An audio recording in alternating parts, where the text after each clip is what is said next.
That dive back actually was pretty detrimental. We are going to be jumping into that third game. I believe we might actually already be into it. We will take a quick, like 30-second, 45-second break real quick, guys, and then we'll jump into the draft in just a second. Stick around. We'll be right back. Mousesports, turn to pick.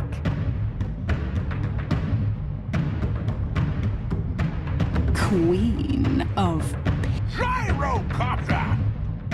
Bristleback! Mousesports, turn to pick.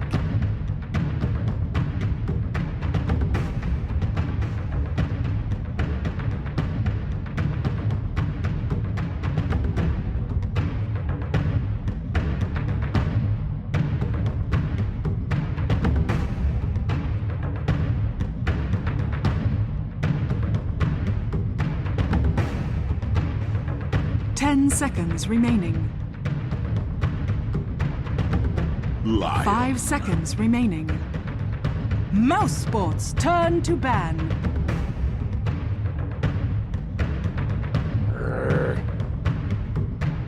Dire team ban.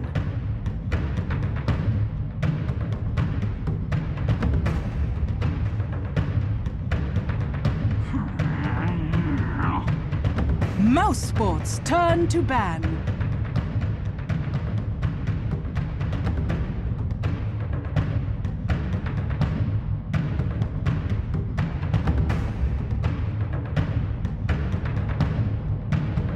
Ten seconds remaining.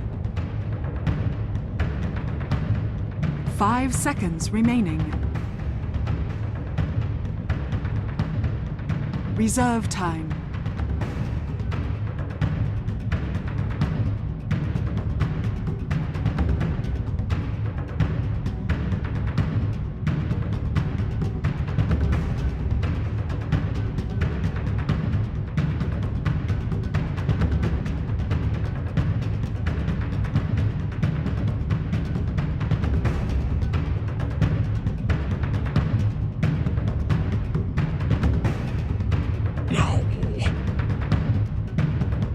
Dire team ban.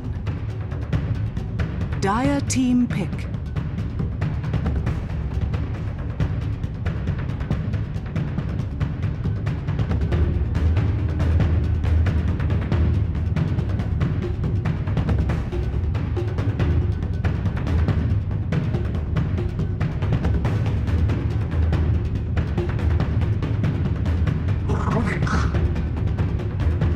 Mousesports, turn to pick.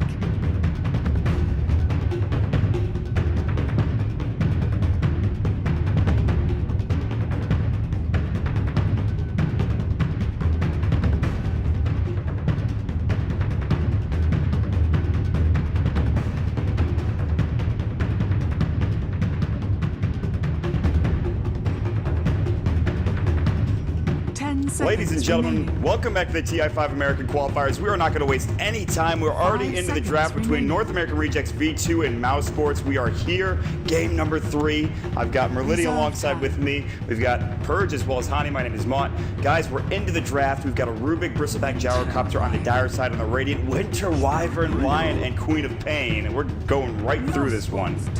Winter Wyvern almost never drafted. He did get some play the last couple weeks, but fun to see the hero get picked, especially on a crucial game 3. So maybe this is a secret pick that MOUZ was holding out, waiting for the big crucial match, and this is definitely it, because if they go out, they're not going to TI. And this is a hero that some people have mixed feelings about. Hani, how do you feel about Winter Wyvern as a hero as a whole? MOUZ is probably the only team in this qualifier that has played it before, and they were successful with it, I assume.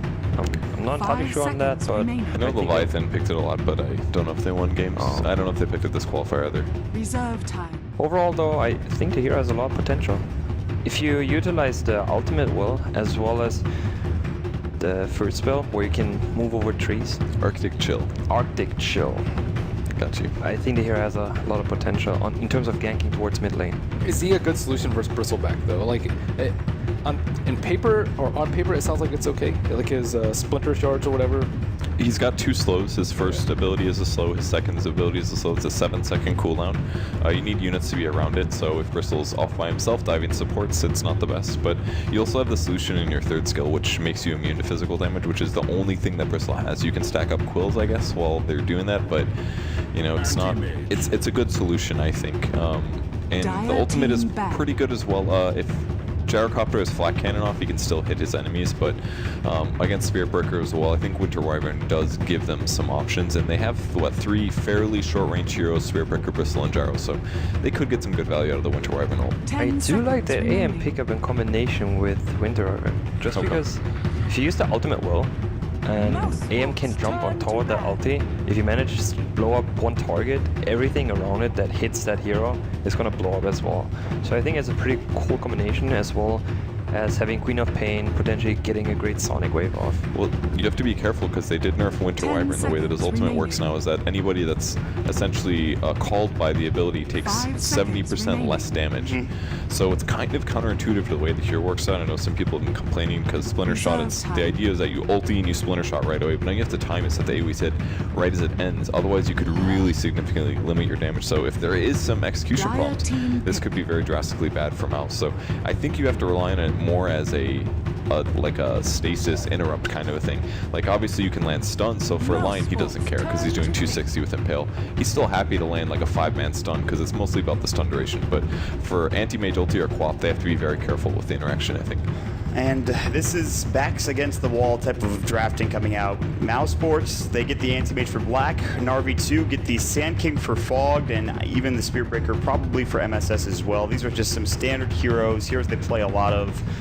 Ben, how do you feel about the draft, especially the Sand King coming out for Fogged in this last pick here? Well, Sand King's always going to be really good versus the blinkers, right? Queen of Pain Anti-Mage with the instant cast stun. He's always been top tier pick because of that. And on top of that, they have a Spirit Breaker in combination, so they can get Spirit Breaker to initiate the Sand King and follow with a nasty Epicenter. It's going to be a lot of bursts coming out if NAR get a little bit ahead. So I think they need to secure AM's farm, and he needs to get really fat. Yeah, and that's something that they're no stranger to with Black, honestly, on that hero. So you have to feel pretty good if you're Mousesports that you do have that Anti-Mage to fall back on. What do you think, honey? I think on the side of NAR, we're actually not going to see a Bristol back on offlane. I do assume it's either mid-Bristol or a safe lane Bristol, just because we've seen MSS play the Spirit Breaker, and I don't think he fits into any other role, just because there was 2 supports next to the Spirit Breaker that we don't have the picks right now. Rubik's Sand King. Oh, Rubik's Sand King. So of course it could be a Sand King offlane as well, but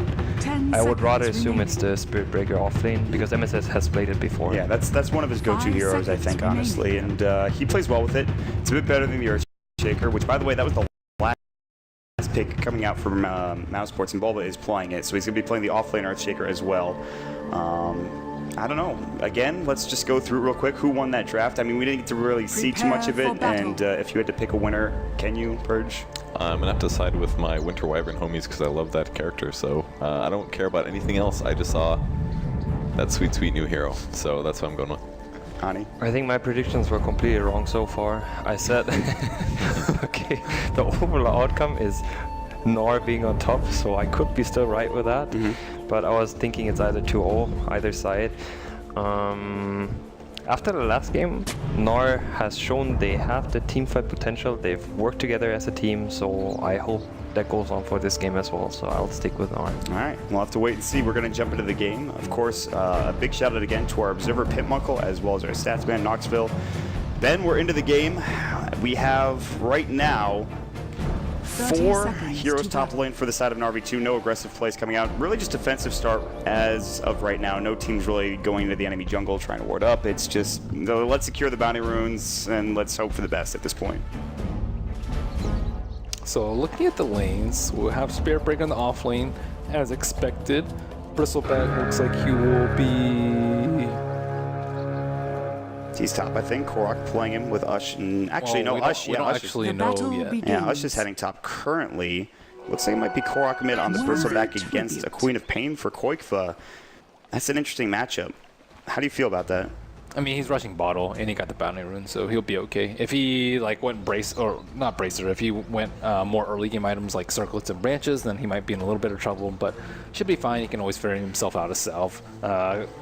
The thing is, Koikfa is not going to start off with a magic stick because he's not sure whether or not he's versus a bristle or a gyro. So that's one benefit that the bristleback has that normally he wouldn't have in this matchup. He does have the gold now to buy the stick. He has 200. He might ferry it out. Might just want to save it for the bottle instead. We'll have to wait and see what he decides to do. Shadow Strike's going to go through. Korok has the early point in the Quill Sprays, so not really worrying about that too much. Pilot Eye zoning out MSS very effectively. The Arctic Burn has been skilled up as its first skill. So you can see like a lot of offlaners, as soon as Winter Wyvern starts hitting MSS would immediately trade with him because he knows that he has 5 armor as well as a stout. And Winter Wyvern, 41 damage and no stout, obviously, since he's ranged. So it's just MSS is just not completely comfortable in the early laning aspects, and that it has suffered. He has suffered as a result in game number 1 and game number 2. I think if he shores that up, he'll be a really strong off-lane player. But as it stands right now, he's a little bit inexperienced, doesn't squeeze out enough of it, and I think he can get a lot more than he can. Maybe also widen his hero pool as well. Yeah, that's also... That Earthshaker, he clearly wasn't comfortable on that hero, I think, was the biggest issue. Yeah, he plays carry a lot as well as the mid lane, and off lane is very difficult to transition. He's very diverse. I mean, and you've played with him a lot in NEL, I'm sure. Yeah, he's really good. He's really good at like off lane mag and timber, the ones that can like bully the lane, but they've been giving him heroes that like can't really survive very well. Like Darkseer, you know, you need like level 3+, and they had good heroes to deal with them like Shadow Demon, and this game, Spirit Breaker versus 2 range heroes is just not easy to get that much. This is pretty funny, honestly, now that I think about it. I've casted so many of these players in North American in-houses, specifically NEL, and it's just weird seeing them all together now on, honestly, the biggest stage, or one of the biggest stages, trying to get to Seattle, and this is the game that matters the most. Game number 3, wraparound on the top lane, Invent Fog. Bulba, did he have a ward to sit? Absolutely not. He has a lane ward. It's actually in the jungle, but he is going to sit pretty far back. Chad is up. He knows that if there's a Sand King that close, maybe there's something brewing here on the side of Na'Vi, and he's not wrong about that. He's about to start. There we go. Oh, Telekinesis comes in. The Burst Strike's about to go. The Rocket Barrage as well. Do they have the damage? Do they need Fade Bolt? They don't have the level 2. Fisher comes out. The Homing Missile comes in. Is that going to kill Bulba? It might do enough damage. The right click. He will go down. First blood for Ush. He gets it done with a Homing Missile, skilled up early. Wow, what a ballsy play, but still. First blood goes to the side of Na'Vi. That was really close. That should have been a lot cleaner. Ush actually aggroed a creep, or I don't know, one of the players aggroed a creep, and that split a lot of the shot with him. We got the replay. Ooh, spit replay, Bulba. Yeah, you're right. It was actually Ush who aggroed the treants, but if he didn't aggro that, it would have been like a super easy kill. And on top of that, he would have enough mana for another kill, because that's almost 2. It's like 1.5 rocket barrages. Slow down to get the kill. Same production value coming out here at the TI qualifiers. 22 last hits for Black. This is going to be, I think, the biggest concern for Na'Vi is how do you shut down the anti-mage, especially with MSS maybe not getting the most out of that offlane. In fact, he's got 0 CS. I don't think you need to. I think you can just let him farm and get a lot of farm on Gyro, Bristle, and Sand King in return, and then deal with them later. Bristle is getting kind of outlaned. It's like kind of like game number 1, right? If you have a useless ES, your other 2 cores can't make up for it. So I mean, I don't know if Spirit Breaker is going to get that much though, but Gyro, Bristle certainly getting a decent amount. Sand King should be able to get a lot too. So yeah, I think it's fine that they don't limit his farm right now. Enchant Totem onto Chad, but the love tap.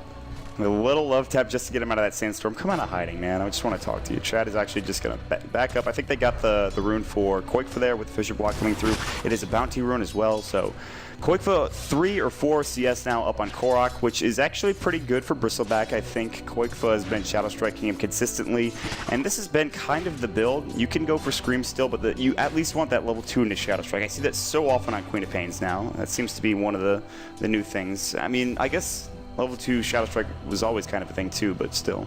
I think it's far more important for Na'Vi to try and shut down the Queen of Pain rather than the Anti-Mage, because the Queen of Pain is the one that's going to be dominating them in the mid-game, while Anti-Mage is still going to be farming. I mean, obviously it's important to try and limit his battle timing to whatever, as late as possible, but you just can't do that with the Spirit Breaker in the offlane.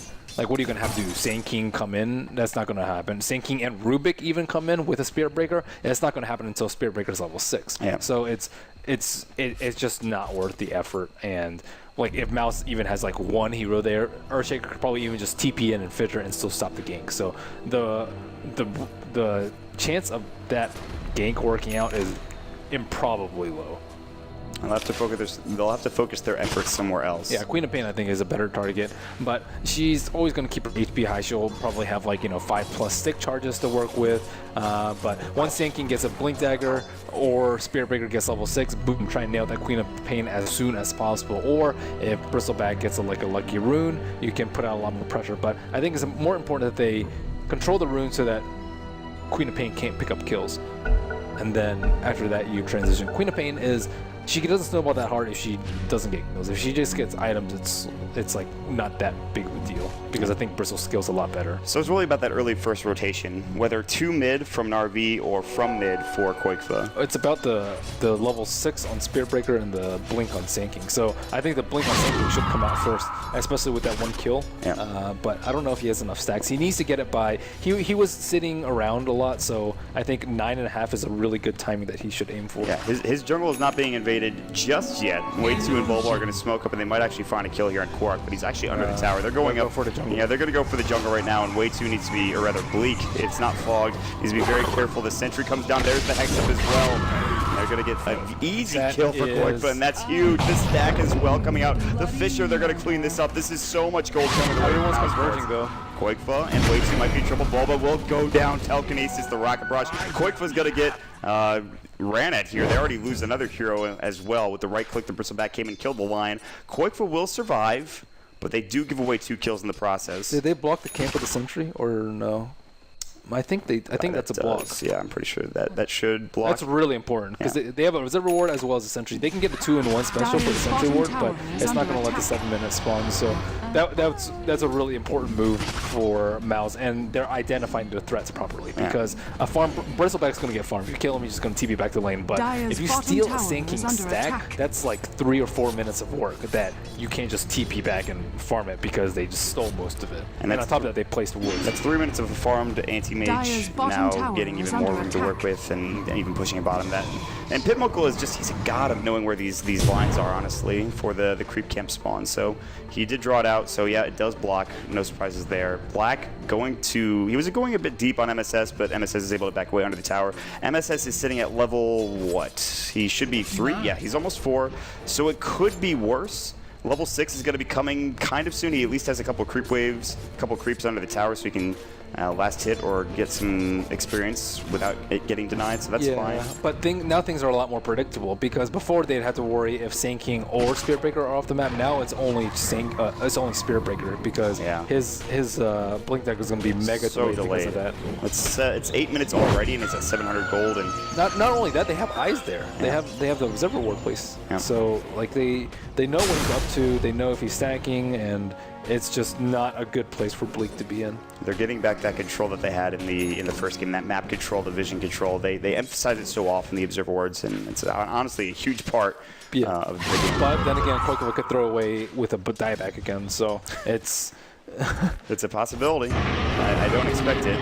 Highlight Eye's going to scout out MSS. They're actually rotating with Way2 as well. Black's here, the charge away. They need a Hex up. They need an Earth Spike. They will find the Hex from MSS. Black can blink in just a couple of seconds. Good Earth Spike. Nice delay. TP's going to come through. They have the Mana Void. He uses it, and MSS now going to try to deny himself to Roshan. He's going to have to get real lucky here, and it will happen. Oh, the bash came through. Oh, MSS is lucky as all hell. He's praising Ice Frog right now. Base Ice Frog, my lord. Bash.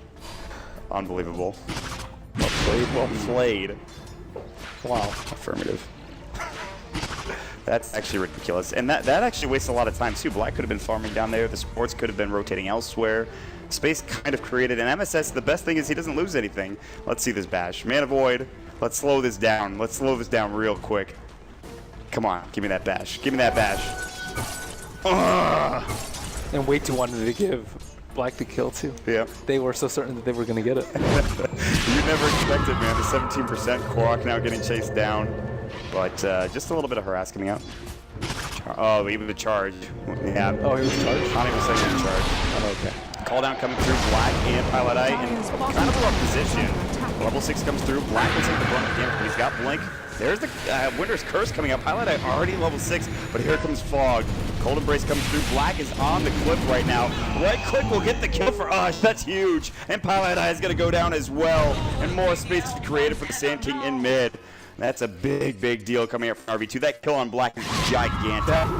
Oh, Chad. Sandstorm, Earthspike misses. He might make it out alive. He looks like he will. Way too. Doesn't have the vision. Chad's got to turn this around. He's got Burrow in a couple of seconds. Royful looking to go back in. The charge coming through. The Fade Bolt zap. Did Fog just out while he was ahead? He did, I think. Man, what a play. That was sick.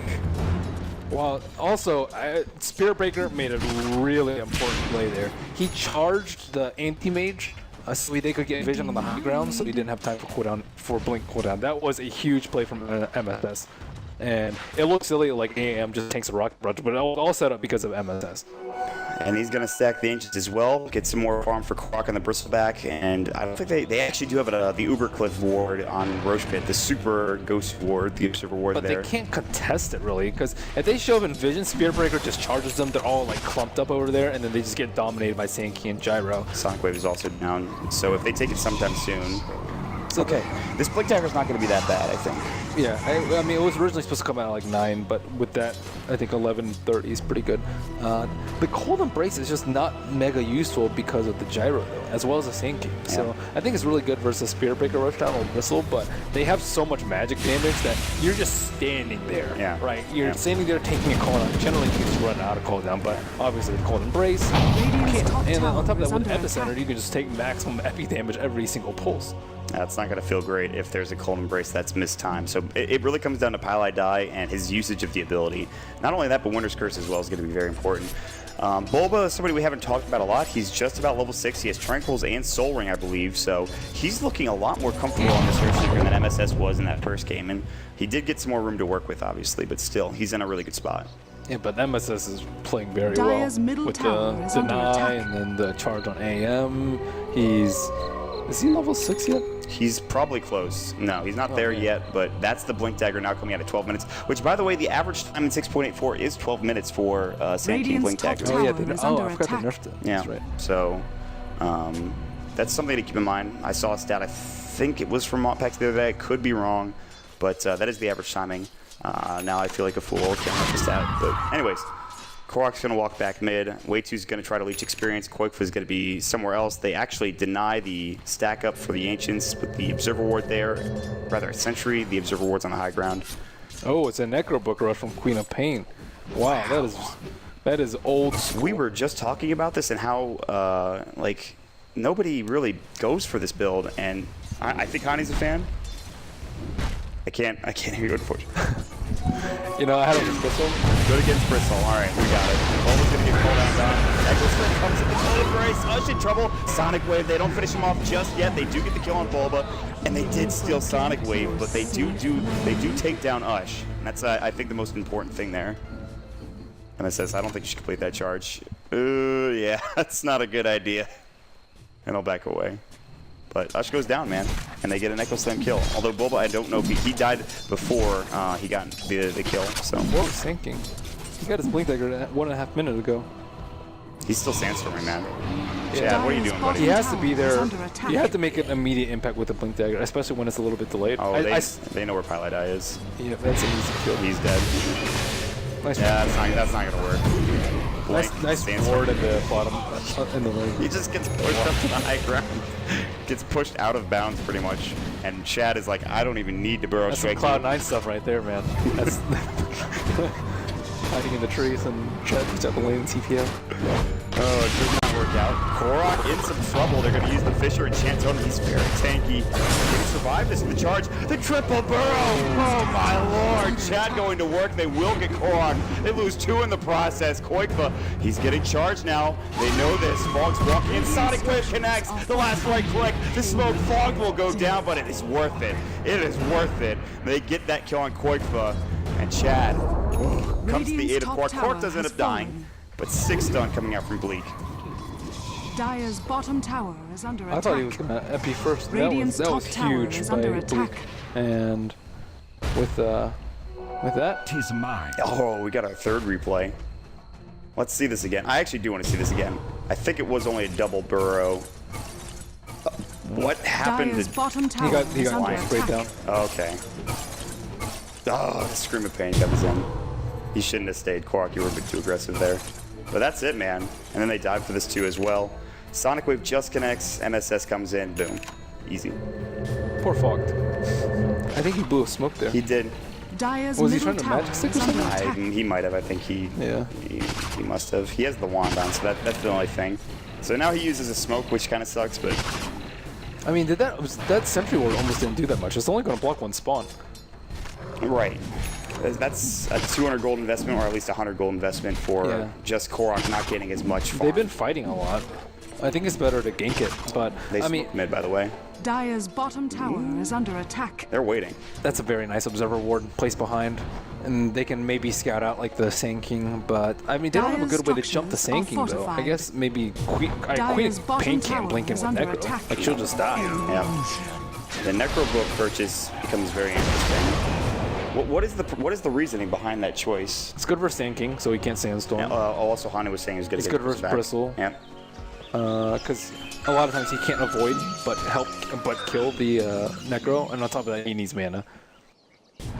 Ush is sitting near a double damage rune. He's going to check Roche, but they have vision here. They see black. They're smoked up. Fog. Blink Burrow comes in. The epicenter getting channeled. There's the lift as well. Do they have the damage? He gets out. The spell shield doing enough. Fog does not have the zap. They have MSS coming in from the backside, but it's going to be a bit too late. MSS still charging through. He might have made a mistake there. No Cold Embrace coming out. Black's lucky to get out alive, honestly. Now it looks like NAR are just going to head over to Roche at this point. They have a little bit of an advantage here, but they are giving some room to the ANN. I think they could have got that kill if he channeled Epi first instead of looking for the stun. I don't remember how close the troll camp was at dying, but if he spends like 2 seconds right-clicking instead of channeling, I think they actually get the kill. And on top of that, I think they miss a couple of pulses because there wasn't enough disable afterwards. They have another hero in the vicinity. I think they need to just wait for that. They could have done that, but I don't like if they wait that long, the camp's just gone.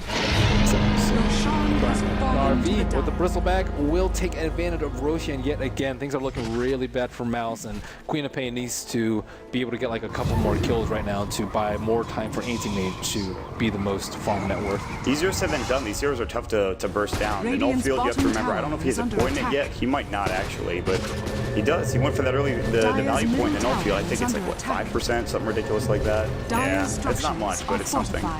And they're all pretty tanky. The armor coming out, as Pitmuck was casually pointing out, you have, of course, a pretty tanky Sand King. Gyrocopter's going SNY, Bristleback is Bristleback, and Spirit Breaker is Spirit Breaker. Well, Rubik also has, you can almost always steal Blink from Anti-Mage. So he has a free Blink all the time and doesn't have to go a Blink dagger of his own in this particular game. And I mean, Medallion is...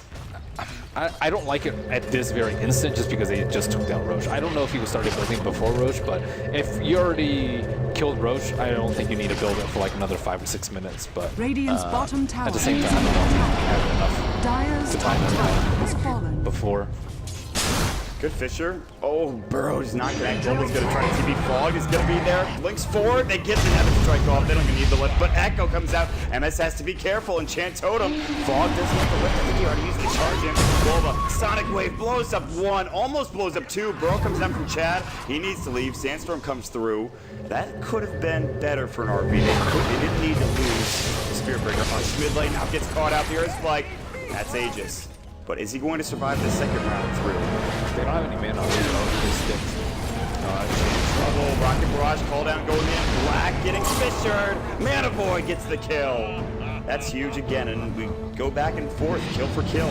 Boyfoot doesn't get involved in that one, but that's still huge for Black. Man, they had no TP responses there. I don't know if anyone had a TP, but letting your gyro die twice with an Aegis right next, like a little bit outside your T1 is just disastrous. Yeah, Rubik had no Fog HP was low after that fight top, and MSS was dead. But imagine if there was an Epi right there to follow the call down. Oh my goodness, that would have destroyed them. Yep. So some pretty significant mistakes coming out, I think, from NAR-V2. There's also a couple of sloppy plays coming out from Mousesports as well. Well, they have to take risks though. They can't play passively because Anti-Mage is just going to farm way faster. Because they have, I mean, Gyro, normally he'd be able to keep up in pace with farm, but the Bristleback needs to do Ancients as well. Fog just gonna try to let his tower. Koikva gets Dire's another middle free tower, has fallen. which he just got one top, honestly. They tried to deny it, didn't work out in their favor. And suddenly, these towers are adding up, specifically for Koikva as well as for Black. They're starting to accrue a lead. Net worth should be in their favor a little bit. There's going to be Vlad's. It's actually even still. But there's going to be Vlad's coming soon for the AM. He went for the casual Yashi. He'll finish that up into a Mad style pretty soon. Koikva has Book 3, which we already saw, plus 2,000 gold in the bank. And Lime is not working on his blink anytime soon, I don't believe. Actually, he's only 1,000 gold away. Bulba is pretty close. No, he's only 200 gold ahead of the Lion, so they're still, they need to get those items. At the same time, though, I mean, these, like, yeah, sure, the top 2 net worth makes it look really bad for Na'Vi too, but you have to consider, like, the Rubik is going for the Medallion Quillicate combo, which is really good on a hero like Bristle. And then on top of that, like, Spirit Breaker, eventually maybe he'll get a BKB, and then he can just stick onto Quap or Anti-Mage, which is pretty big in Street Fights. And then Sand King, if he gets like a Veil or something like that, can actually, like, he's a little bit behind there. I think if like, just a couple of things have gone wrong for Chad, and if they had gotten that kill on Anti-Mage, let's say, on bottom, if you know, he had gotten that Epi up. Actually, I don't know if his TP was up for that fight, but I think there's been a couple of missed opportunities. He missed a stun on the Shaker on top. Just small things here and there that could push him into, like, getting a Veil, which, you know, people die during cooldown and stuff like that. Yeah, and then all of a sudden that damage adds up, and 1-1 team fight could lead to towers, Roche, what have you. But Na'Vi is, this is completely different from game number 1, and how they just didn't have any chemistry at all. They didn't even have that great of a trap. This time they're controlling the map very well. They're counter-ganking, they're farming well, while applying pressure to taking out towers. They're doing Roche. You know, everything's going much, much better for Na'Vi team. This is what I expected out of them. There is that Blink Dagger now done for Bulba, though. And a Blink Echo Slam coming out from Earthshaker could honestly be huge in this game too. So it looks good for NAR in terms of momentum, in terms of the way they're playing. But Mousesports have that Anti-Mage, they have that Queen of Pain, they now have the Echo Slam as well. It's really difficult to get a good initiation as a Earthshaker though, because, like, if, let's say, he blinks in with Epi, you don't want to blink into that. If Spirit Breaker's like charging someone, if you fissure to stop that, you reveal your position, and then you also don't have a good follow up for your combo. And then there's like Flat Cannon that's like really big AoE. There's like a Bristleback who's going to be playing very aggressively that can hit you with a spray that might just disable your blink. So it is not easy to get a good Echo. And I think like a 2-man Echo is good enough. Bulba is still sitting at level 9, so level 1 Echo Slam, not the most damage in the world, but at least it's something. Chad is sitting now near that bottom tier 2 tower. The tier 1 just falls before it goes. He has good items. He has like a gem, which is really nice, and then Force Staff, which can put people across fissures. It's really good against the Hex initiation. So I like the items. So they have Force Staff as well as Medallion and Glimmer Cape for heroes that get caught out. Whereas for MOUZ, if heroes get caught out and Na'Vi have BKBs, they can't really do anything about it. I guess Cold Embrace, but I mean, Call Down and Epi should be more than enough. And then we have to talk about the Winter Wyvern pick, which hasn't done too much this game. No, there's too much varied damage, I would say. I don't think he's that great of a third pick unless you see like probably 3 cores from him. How does he scale though? Later on down the road. Scales decently, but the problem is if he doesn't have any items, he just dies. Winter. Chad, Echo Slam. He might not be able to get up. Figure comes through. Bulba's going to TP away. The charge is not going to be nearly in time. And okay. They picked up his gem. That was really good. Yeah, that's it. The gem's now deposited in the base. It's going to be on the courier as well. That gem might be down for a period of time as well. They might have just bought that too. I don't think he dewarded. Did they just place that ward over there? They did. That was Way2's ward as he came through. That's a really smart play from Bulba. He's 0-5 and 3, but I think like that was the blink reveal, by the way. Yeah, that was just so important to get that kill. That's a big net worth swing. So now it's going to make Na'Vi play a bit more cautiously. Well, as I say that, it's just pretty far up here. And he does have almost a BKB TP rotations en masse, and they're going to charge in. Way2 might get left out to dry here. He will have a nice first spike, but still, I don't know how he gets out of this one. They went a little too aggressively. The rocket barrage comes through. That's an easy kill. Can they get it onto 2? Charge should be up in a couple of seconds. He might be able to fog him. MSS, now he's going to get the charge off. And with that Nether Strike, he might be able to get off the Winter's Curse. Good Kisser comes through. Winter's Curse not there. He will finally use it, but the rocket barrage still coming in. The Cold Embrace, the homing missile, and they steal the Cold Embrace as well for fogged, which is pretty nice. Some nice regen coming through. What's Roche timer at? We don't know yet. We might have. I think the timer came up, but we didn't see it. Okay, so that's BKB on Gyro because they have some big items coming out, like the Blink on Earthshaker. So, man, this is still anyone's game. Yeah, it really is. I was feeling it might be going RV's way a couple moments ago, but some stakes have been adding up, and Black's been getting plenty of farm. Man, Black's farm is ridiculous. Yeah. He didn't have that fast of a Manta, but after that, or sorry, that fast of a Battle Fury. I think it was maybe like 13 or 14, but after that, oh my gosh. I mean, Ush knows, he's played a lot of anti-mage. He knows what to do. Like, they've played this type of lineup before. They know what to expect when they're going up against Black and the anti-mage, but just seeing that farm is ridiculous and daunting. And now, he's farmed enough to fight, honestly. Maybe he waits for like a hard or something to pick up, just get some more tankiness, but... He needs to fight now because Narvi's just putting so much pressure out with, like, their Aegis and their 5-man and both their cores. By the way, Queen of Pain is a BKB. I don't know if you noticed that. I saw that. It's pretty big. So Koifa's playing very well. Yeah. Like a lot of players don't use a Necrobook the way he does. He uses split push a lot instead of, like, let's say D-Ward or get solo picks on Sand King or something like that. Yeah. He's taken a couple of towers. Tier 1 mid, Tier 2 top. Roche is up. They do not check it. They're going to have Ush run in. They'll see that it's up. They have a medallion with Viscous Nasal Goo as well. It might go pretty quickly, and maybe there's a smoke coming out from the side of Mousesports. Are they going to get there in time? It's a little slow. Sand King can perch up in a really good position and then just epi them. And he's, I think, doing just that. He might be actually jungling for the time being. They do have that uber cliff ward, but they're taking a long time. Do they have a server ward where Sand King is? Where Sand King is, let's see. No, other side. No. Pink down. There you go. So yeah, he's in a really good position because he can reveal the smoke and he just revealed the smoke, and now that was a really good play by the Sand King there. He has the alternative of sitting in mid, so he might expect a smoke gank from the mid lane, but he anticipated it correctly. And because it's 2 out of 3 chances they're smoking through bottom, and I mean I would say it's probably it's like 70% probably they're smoking through there and 30% through the top. So it could have been potentially disastrous. Also, MOUZ was just a little bit too slow, and they were just like sitting there for 5 seconds. They were using the courier. They were trying to deal with the Uber Cliff. They expected there to be some aggressive vision. They wanted to make sure they were clean and getting out with that smoke, but... MOUZ also got really unlucky. It was like 25% chance that it spawned in the first 45 seconds. Yeah, that was a very, very fast Roche respawn. Yeah. 2,000 gold for the Queen of Pain. She already has the Necrobook plus the BKB. Next item, maybe, like, you need more damage, right? I don't know what you go for, though, on the Queen of Pain, honestly. I mean, it depends on what she wants to do. I mean, she can blink in with Shivas and BKB. And AC, maybe? Is that I know that S4 really likes AC. He gets it on her a lot. I think Shivas is pretty good.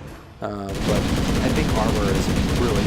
It's going to be necessary because as your BKB gets less and less duration, you want to be able to tank more and more. You can't always sit on the edges as Queen of Pain. You have to be able to right-click. You have to be able to blink in and initiate.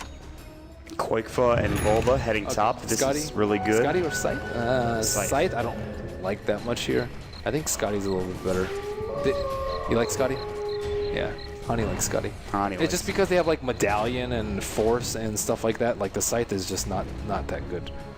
Korok's about to get his level 3 Warpath. Rubik picks up a Glimmer Cape. I like how Mousesports are split pushing top lane. They've kept that top tier 3 pushed in for a long time, and it feels like every time I look up there, that top tier 3 is under siege. A lot of that has to do with Koifa. Koifa has been doing a really good job of not dying and pushing out all the lanes and getting a lot of farm. So his score is not that impactful, 5-1-1, but the way that he's using Necrobook and pressuring all the lanes without dying to Spirit Breaker is really important. Like a lot of Queen of Pains will overextend, get charged, and then die. Yeah. And then I don't think he's let that happen yet. Smoke, I think, coming out from, yeah, it is a smoke from RV. They're going to head towards the bottom lane, but a really good game sense from Mousesports to recognize this and then just back together. They even TP'd one hero to the tier 2 tower down in that bottom lane. So Narvi will either have to settle with backing up and farming top lane in their jungle or pushing into that tier 2 mid or bottom. See, look at Koifa. He's waiting for them to reveal. As soon as he reveals, he's going to pressure top, and then Narvi are going to waste time with the Aegis. So Koifa... again, I think his positioning and his split pushing has been really spot on, and they're about to reveal in mid. Yeah, they're going to walk through. Ush will be there. They're actually kind of heading towards top. They're not really revealing just yet. They're being kind of patient about it. It's but just now Ush. it's going to be T2 damage for T3 damage. Yeah, well, it's going to be close. They do have a glyph coming out, and they probably should use it here for this tier 2 tower. Glyph is not going out into the wave, though. They do see one other hero, Korok, now. Radiant's middle tower has fallen. I think the correct play is to push into the T3. He TP'd back. They feel like they're strong now. Black's not there. He's got a TP, but... Oh, yeah, they have Black this foot, which I suppose. But I think that was free damage. And it's not the biggest deal in the world. You want to be prepared for that push. And if you don't have Glyph up, you don't want to take free damage on a T3 because you're being too greedy. And the thing is, they didn't reveal every hero. They could have been setting a trap top lane, and if Quakefoot gets caught out there and dies... Ward up there? No, for the well, they have that ward, but they could have smoked behind him too. They showed like they showed Ush mid as well as at least 2 supports next to the rune. So I think that's a. But they might have. Yeah, I think you're right actually. I think it's pretty indicative that they're. He just made a conscious decision to TP back. Charge. Yeah. Charge is really scary. That's the thing. Like, you don't want to make a mistake. He could be going Linken's too. Linken's is really good for split pushing. If you die and you use your BKB while dying, and maybe you don't have a buyback, suddenly that turns into, well, there's an Echo Slam on Korok bottom. Korok in trouble, but he is very tanky. He has the BKB, Mana Void goes. He does pop the Invis Rune. They have no detection. He bottled up, and then BKB'd. Okay. Is he going to TP? He actually is fine because they left him, but that was the strangest thing I've ever seen. Korok, why did you panicked, man? You did not need to do that. He just wants a lower BKB cooldown, man. Korok, man. Buddy, just use your Invis Rune and walk away. That's all you needed to do. There was a gem on gold. Oh, then why did they leave? That's interesting. Did he drop it in base? He put it on the courier. Does he have it again? He has it. Maybe he just got it now. I have no freaking idea what that was. Is it a Mega Scare? They thought, yeah, they maybe thought, because they were missing top, they were in the jungle. All right. Anyways, we're going to forget that. And we're going to forget that ever happened. They're going to head back to their own jungle. I think they still have Aegis, but not for much longer. Man, Sand King's items have slowed down so much. He was at like 6, I want to say like 6.5K net worth, like almost like 8 or 9 minutes ago. Accrued like 1,000 to 1,500 gold in like 8 or 9 minutes. They've been trying to spread the wealth. Spearbreaker's gotten up a little bit more since then, and they've given a lot to the Gyrocopter. And yeah, he's stacking up for his team. They're charging Bulba, but everybody's there, and they're going to cancel the charge. There's nobody there from RV. This is about as even as you can get this game 3. We're 32 minutes in. We've yet to see who's going to be coming out as the victor here. Korok's going to walk towards mid. They're kind of getting ready for this next roast, which is in 4 minutes' time. About 3.5 now, I believe, as it showed up on the side. What's the anti-mage going for? Is it butterfly or heart? 3.8K. I think he's going to buy a Reaver here, and he will. So that's going to be a tanky. That's a really tough call, Butterfly versus Heart here. I mean, he needs armor, I think, versus Bristle and Gyro, and the Wave is really, really good. But I don't know. I think I prefer Butterfly. Hani? Toss up. It's the same. And BKB. Yeah. Fair enough.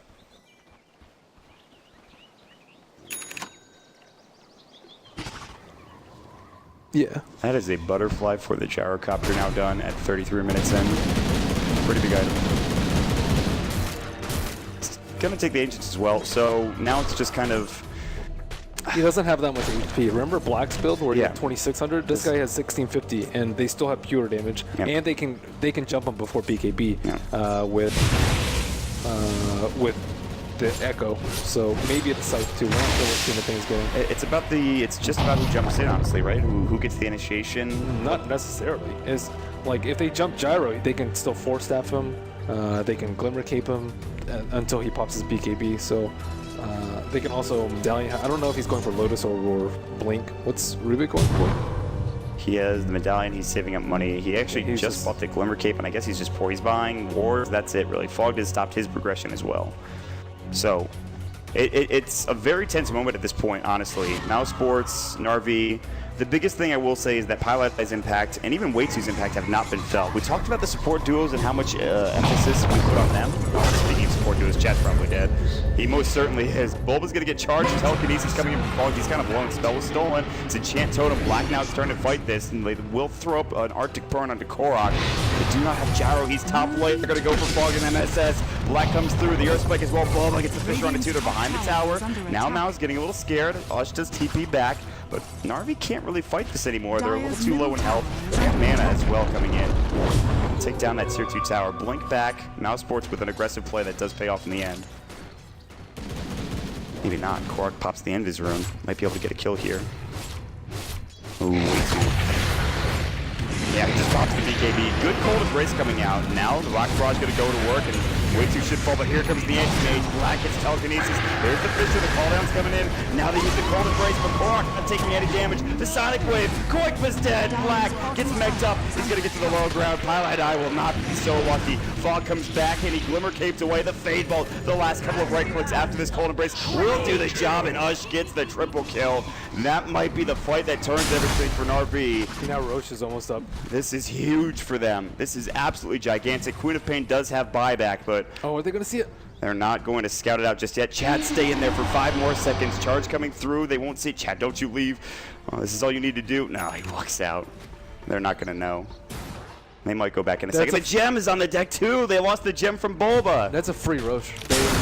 They have the courier. Chad, he sees it. MSS, they don't have vision. Who can find the courier? Ring around the rosy. They see vision now. They can't charge it. MSS is just trying to run and get to it. Burrow comes through. Blink. Right click. They get it. They get the gem, and there was something else on the deck as well. Oh. Gyro looks like he's checking Roach right now. Okay. We're gonna watch the replay real quick. Way 2 gets Cold Embrace. This was the counter, the Bristleback. Pretty good. Can't do much damage there, but it doesn't matter. Ush pops the BKB perfectly. Cold Embrace does nothing. Koikva throws up the Sonic Wave, does nothing. Gets destroyed by Korok as well as Ush's Flat Cannon. Back into the game, it is a free Roach as you talked about, and it's Aegis and Cheese Den. That's where we're at right now for an RV2. And a courier kill. What's scary about that fight is that Koikva died really quickly. Because Koikva, it was a 5-on-4. And they still just lost that fight miserably. Yeah. No armor. Yeah, no armor. AC, just telling you. AC Shiva, I mean, yeah. Yeah, AC for split push. Speaking of AC, Bristleback has one. So that's pretty good coming out for Korok as well. And they need to take these tier 2 towers down, though. I think all of them are still alive except for the tier 2 mid. They have the bottom one, they have the top one. They put a little bit of damage, I think, on top, but that's it. And Mousesports are kind of playing scared now. I think they're maybe getting ready to smoke up. They're all sitting together. They're going to go for maybe a YOLO play? I don't think so. They don't actually have a smoke. They're just sitting in their base. They're afraid. They don't want to walk out. They actually have no smoke for 15 seconds, I believe. So they will kind of just sit together. No, they have to do the same thing. They have to get the jump. They have to get like a big Echo, blink in with Anti-Mage, and Manta, Mana Void, and Scream, like all within like 3 seconds of each other. I think that's the only way they win the fight, because if they proceed slowly, Narvi's just going to get all their BKBs and all their defensive spells. Force Staff, Glimmer Cape, etc., etc. And probably Absorb. How many BKBs do they have? There's, for who, Narvi? They have 2, I believe. 3, actually. 3, yeah. So that's really bad for MOUZ, because Black doesn't really have that much physical damage, because he doesn't have Abyssal or Butterfly. Is this going to be the push? Narvi, after 2 hours of wait time, MSS's internet troubles, and the lack of reserve time. Echo comes in from Bulba, the Sonic Wave. Ush gets caught out. He'll be down for 79 seconds. Bulba will fall, but they're happy with that. Coming in, Epicenter misses wildly. The Burrow comes into the Black, but they need to leave. Black, there's going to be the buyback coming in. It'll be from Bulba. Korok getting chased down as well. The Hex is up this fight. Terrible for Narvi so far. Can they get out? Fisher, greatly done from Bulba. They will get Chad. No, he forces across the way. Koikva chasing him down. Sandstorm, the Arctic Burn going. He'll drop. That's going to be the gem on the deck. Fog, TP's out. They lose 2. That was a great jump in. That was exactly what you were talking about. They're still chasing after Korok. He's pretty fast. The Warpath needs to start going. He's got the Quill Sprays. Maybe he turns this. No, here comes Black, and Korok with no TP. He's got the Aegis. His teammates are coming around, though. Bulba comes through, gets the Fisher. Way 2's sitting in the backside as well. That's the Aegis charging onto Way 2. They have no Nether Strike. They need a BKB. Enchant comes through. Korok trying to get out. MSS might lose his life for this. Fog's going to walk through. They have that buyback from us. They're investing a lot in this. Korok already out of mana. The mana burn from the Anti-Mage going to work. The Fisher blocks onto 2. And now MSS is going to fall as well. Glimmer Cape onto Korok. Fog blinks away. Black on the hunt. The Mana Void gets the kill. What a turnaround for Mousesports. Oh no, Narvi, they were so close to pushing into the tier 3 tower, but that's all 5 dead. They get 2.7k. They do use the buyback on Bulba, but it's well worth it. What was the cheese? Did he have it on Ush? I think he did. Yeah. He most certainly did. That was I would say like 95% Ush's fault for being right next to the Bristle and being up the hill. Like the Bristle's like mega tanky. He has like 2100 HP. He has a ton of physical damage. He has AC. He should be the one beating on the tower alone, right next to the tower. And then if they use all his ults on him, whatever. That's not a problem. He just revives and then they just fight without ultimates. Quick has no Dire's BKB. structures are fortified. That's interesting. That's unfortunate. But since he was right next to him, he got echoed. They got Winter's Curse together, and all these spells just hit them, nailed them at the same time. And if they proceed next siege with those exact same items, like Ush just has to be 1,000 range behind him, maybe. The other way around? Cheese the Aegis? Yeah, that's also true. But whoever has Aegis needs to be up in front, and whoever has Cheese needs to be in the back. And Honey suggests that they should have switched around Gyro with the Aegis and Bristle with the Cheese because I can agree with that, because Gyro's going to get bursted down, whereas Bristle's not going to get bursted down. He'll always have an opportunity to pop the Cheese, unless he's at like 1,000 HP. Maybe then he'll get bursted down, but that is very improbable. And for Ush, I mean, he went the Butterfly build as opposed to a Scotty, and that's where the deficiency of the build comes into play. He's going to have to buy an MKB soon, as well as Black now has finished up his Butterfly, and he is the gatekeeper, I think, into the Mousesports base. I think he needs to. I think he needs to survive though on Gyro. I don't think he can afford to go MKB just because of what happened last fight. I mean, that's one way to do it. He needs HP. He needs to make sure that he doesn't get bursted down within those first couple of seconds with the Echo Slam. I mean, that's it. That's it in a nutshell. You can't let that happen, especially with the Cheese. So now it feels like the momentum has shifted. It's in Mousesports' favor. You look at the net worth graph, or net worth chart rather. I mean, well, you look at the net worth graph and it's even, but you look at the net worth chart and Anti-Mage, top 27,000. He is looking damn solid. And Mousesports, they're going to go for a play here, but there's a bit of a bait coming out. It's jumped on. They're going to come through, pop the BKB, the Lotus Orb. Now they're going to get way too first. MSS jumping in. Pylon Eyes low as well. Bulba's about to fall. They take 3. Anti-Mage still going to work. He'll blink out. Koifa will do the same. Black getting chased down. Burst strikes up. They get him. Can they get anything else on him? It's a question. He's going to try to turn this. There's going to be the charge in. They need more, though. They need a lift from Fog. They're just bursting him down. They get him with the bashes coming through, and MSS gets the double. He's down for 96. Koifa up at the tree line. He's waiting to maybe push in. What spell does Rubik have? He has Blink. That was the greediest play from Black I've seen in a long time. There's like 4 heroes chasing him, and he just like hits a Sand King a couple times and then just dies. That was, oh my goodness. Is that gonna be it? There's only 2 buybacks. Koifa as well as the Anti-Mage. AM will respawn in 72. They want to force out the buyback. That was a great Lotus Orb. Yeah. The Lion fingered himself. He got blown up. Yeah, and he popped everything after BKB, Cheese, Satanic. No, like, I don't want that. There is no glitch. They force up the AM buyback. It's time to leave for an RB2. They got what they came for. A tier 3 and a buyback forced out. If they kill the Anti-Mage one more time, this game could be over. Wow, an RB2. After that disastrous fight in that top lane, that was a fantastic bait from them. You saw the positioning. They were in the tree line, ready to go. They were baiting out Ush. The Lotus Orb comes through. They get the BKB off. He pops the Satanic, and boom, he goes right to work. Ush rarely farms out alone, though, defensively. He farms out alone offensively sometimes, but defensively, it's usually Chad that does that. Here's the fight again. Let's see that finger on Way2's face. Lotus Orb's gonna come through. Boom! Oh, he does not feel good about that. There's the call down coming in. Fisher doesn't do much work for Bulba. Korok as well as MSS tag team him. Did they? How'd he get out of the stun lock? Is what I'm curious. For Ush? Yeah. I'm not sure. He's supposed to be able to like blink. Lotus Orb. No. It's not supposed to dispel. It doesn't dispel. It does dispel. Yeah. It does yes. dispel stuns. Yeah. Oh my goodness! I thought it was like a normal dispel. Okay. No. MOUZ are gonna go for another play. They're gonna smoke up into the enemy jungle. They have no vision here. They absolutely have no idea where an RB2 are. NAR go for the opposite smoke, and they're kind of close. They're not quite pushed in. They have to actually hit the creep wave here. And they'll have to wait for it to push in. They will. Black's going to be up top lane, and now Narvi have to head back home. They will do so. Buyback status for Narvi's squad. Let's check that out real quick. They have all got it except for Chad. TP up into the high ground from Korok. They'll blink away. Good play from MOUZ to keep that top lane pressured. They don't feel comfortable, obviously, on the side of Narvi too, letting that top lane keep getting pushed in. Chad is, honestly, at this point, he's literally a Roche checker. He is sitting at Roche now, and we'll find out how quickly this is going to respawn. within the next second or so. It's an early roast respawn. NAR2 take it within seconds. Wow, it is a 8-minute roast respawn. Literally 8 minutes. NAR2 are going to head right in here. They need to be careful. The top tier 3 tower. The creep wave is kind of closing in. Under attack. And it's going to get pushed out, though, with the tower coming through. They're all sitting top. They're waiting for somebody to farm it. Literally the big house. There's an Aegis and Chiefs about to be picked up. Chiefs is maybe not available. Ush, but Chiefs the last light.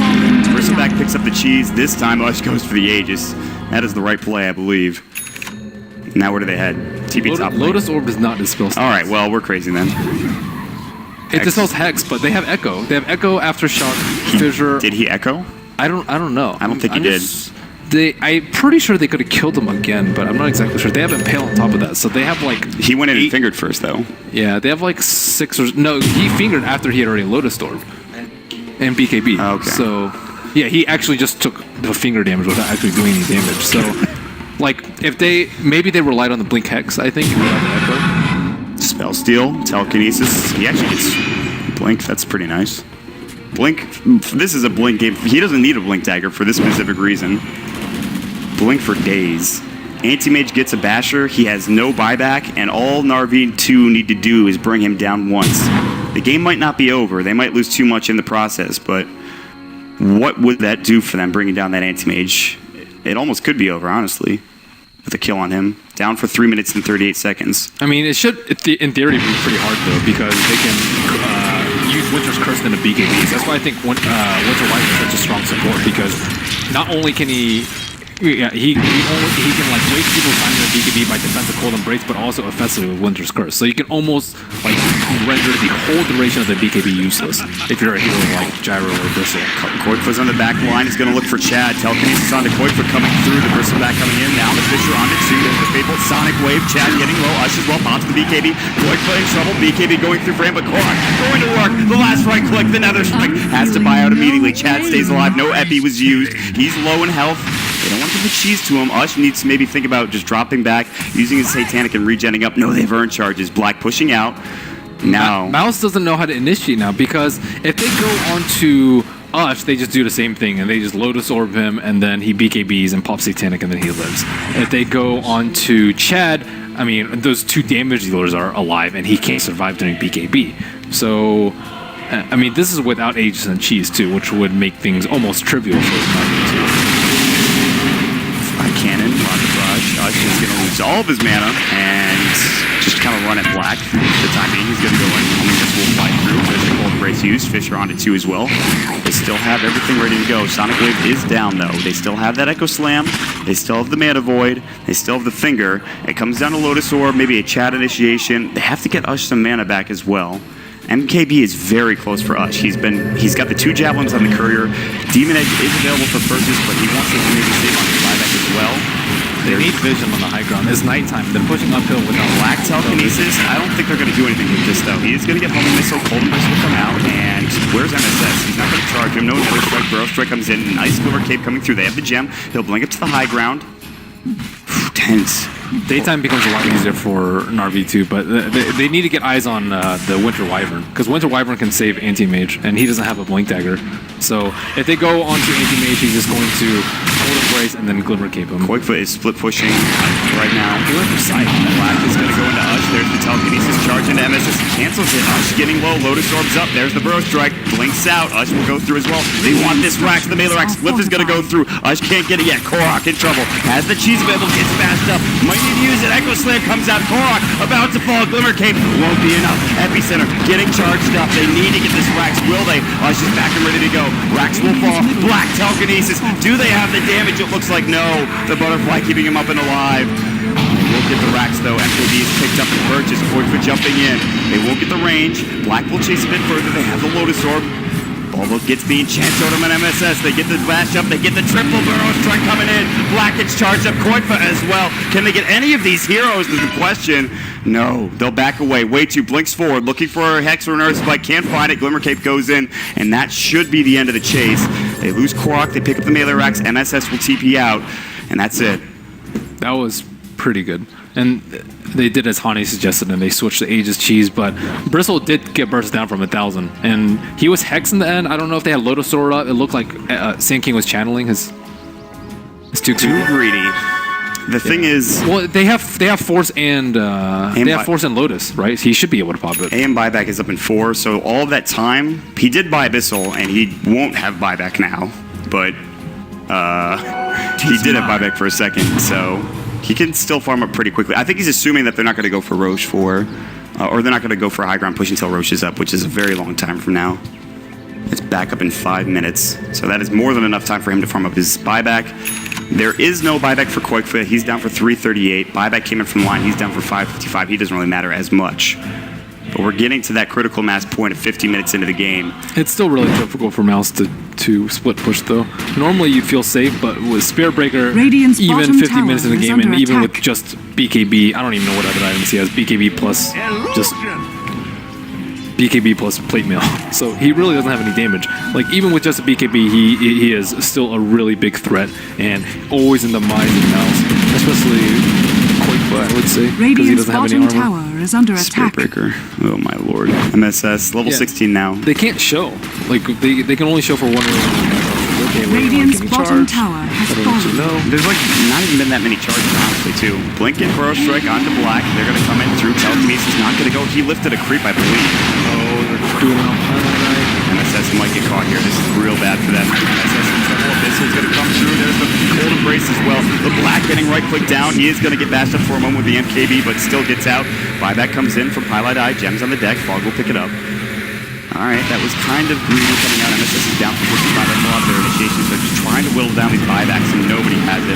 In fact, MSS will buy back. This is kind of sketchy for an RB. Notice he charges Pilot. He charged Pilot last time, and he charged him this time. He knows that he's the way they kill AM. They don't kill AM by charging AM and bursting him. They kill him by killing Pilot. Yes. So he needs to. I don't know how he's going to go in, though. He needs to BKB. Cancel. They're going to go in. Burrow Strike flies through. Echo Slap comes in. The Sonic Wave as well, but it's just not enough damage. Not yet, anyway. Hush, I think, pops the Satanic Black. Getting low. Gets out, but gets charged. She's dead. It's a team wipe. That is it. Mousesports are done. They are out of the TI5 qualifiers. Narvi will move on. They'll play up against Complexity, and it ends in a flash. Wow, that charge. He echoed, and then all, like, 3 teammates got charged because of that. That was a sick sinking stunt to leave things off. That's it, man. The team won the fight. RB2, congratulations. After that first game, it was looking real rough, man. It was looking bad. The second game, they played well. Roche. Is MOUZ going to dispatch? That's the question, isn't it? I'm not willing to answer that question just yet. Let's focus on the positives for NARV. Congratulations to them. As you said, they will be moving on to TI5. Huge underdogs.